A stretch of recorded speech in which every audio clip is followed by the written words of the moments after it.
Hello, এই হচ্ছে আমাদের ইংরেজি শেখানোর চ্যানেল। তো ওয়েলকাম। এখানে মাস্ট কথাটাকে ইউজ করতে হবে সেন্টেন্সে। মাস্ট মাস্ট মানে হবেই, অবশ্যই হবে। যেমন নাম্বার 1 হচ্ছে গো আই মাস্ট, যদি আমি বলি তার মানে হচ্ছে আমি যাবই যাব।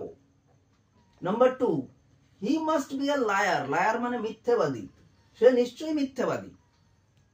নাম্বার 3 হচ্ছে ইউ মাস্ট ডু দিস, তোমাকে এটা করতেই হবে।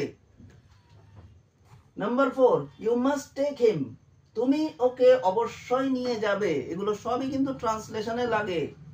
ইংরেজি ট্রান্সলেশন যত আমরা উপর দিকে উঠবো তত আস্তে আস্তে এই সব সেন্টেন্সেস গুলো তোমার রেগুলার ইউজের জন্য লাগবে। বুঝতে পেরেছো? Number 5, he must be a rich man.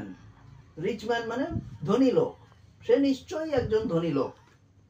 Number 6, must we weep for ever. Weep মানে কান্না, আমাদের কি চিরদিন কাঁদতে হবে?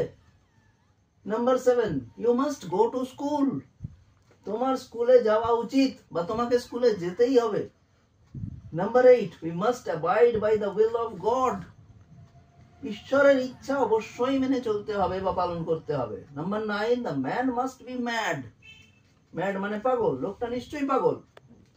10 নম্বর হচ্ছে হি must B promoted two class 8, তাকে 8ম শ্রেণীতে উন্নীত করতেই হবে।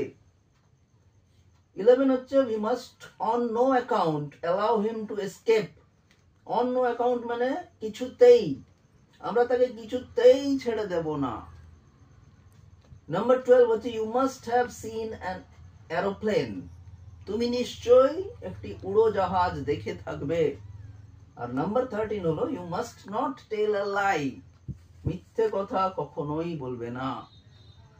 ধন্যবাদ বাচ্চারা। পরের ভিডিওতে আমরা আবার একটা নতুন টপিক নিয়ে আসবো, সেখানেও আমরা একটা জিনিস দিয়ে সেন্টেন্স বানাবো। ধন্যবাদ।